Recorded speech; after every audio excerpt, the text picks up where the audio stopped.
Guys మాయస్త్ర టాస్క్లో రతిక చేసిన రచ్చకే ఆఖరికి అమర్దీప్, శోభా శెట్టి, ప్రియాంకలకి అయితే టాస్క్లో పాల్గొనే అవకాశం లేకుండా పోతుంది. గౌతమ్ అయితే మరొకసారి వచ్చే అవకాశం ప్రిన్స్కి కూడా లేకుండా చేయడానికి తన దగ్గర ఉన్న కీని శివాజీకి ఇవ్వడం జరుగుతుంది. ఈ విషయంపై ప్రిన్స్ చాలా కోపమవుతూ వస్తాడు. అసలు రణధీర టీం గెలవడానికి కారణమే నేను 2 టాస్క్లు ఎంతో గుడ్గా పర్ఫామ్ చేశాను, అలాంటి నన్ను ఎలా తీసేయాలనుకుంటున్నారు, ఇదేం ఫెయిర్ కాదు, ఇది ఫెయిర్ బిగ్ బాస్ కాదు అంటూ గౌతమ్ మీద విరుచుకుపడుతూ కోపమవుతూ ఉంటాడు. అరవద్దు, అరిస్తే నేను అరుస్తా అంటూ గౌతమ్ కూడా అంతే కోపంగా వారిద్దరి మధ్యన ఫైట్ అయితే జరుగుతూ ఉంటుంది.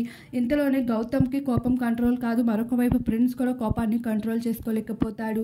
అలా కిచెన్ దగ్గరికి వెళ్ళి ఏడుస్తూ ఉంటాడు. అంతలోనే అమర్దీప్ రావడం జరుగుతుంది. వీళ్ళందరూ ఇలా చేస్తున్నారు, అసలు ఏం బాగుపడిపోతారు అంటూ స్టేట్మెంట్ కూడా రివీల్ చేస్తారు. అమర్దీప్ అయితే అనడం జరుగుతుంది. మరొక వైపు మహాబలి టీం ఈ స్ట్రాటజీని ఉపయోగించి స్ట్రాంగ్గా ఉన్న కంటెస్టెంట్స్ని తప్పించి నామినేషన్లో ఉండేలా చేయడానికే వాళ్ళు అలా ట్రై చేస్తూ ఉంటారు. మరి ఈ విషయంపై మీకేమనిపిస్తుంది? బిగ్ బాస్ అంటేనే గేమ్ స్ట్రాటజీ, గేమ్ ప్లే. మరి మహాబలి టీం ఉపయోగించిన గేమ్ ప్లేని మీకేమనిపిస్తుంది? మీ అభిప్రాయం ఏంటి అనేది తప్పకుండా కామెంట్ సెక్షన్లో కామెంట్ చేయండి.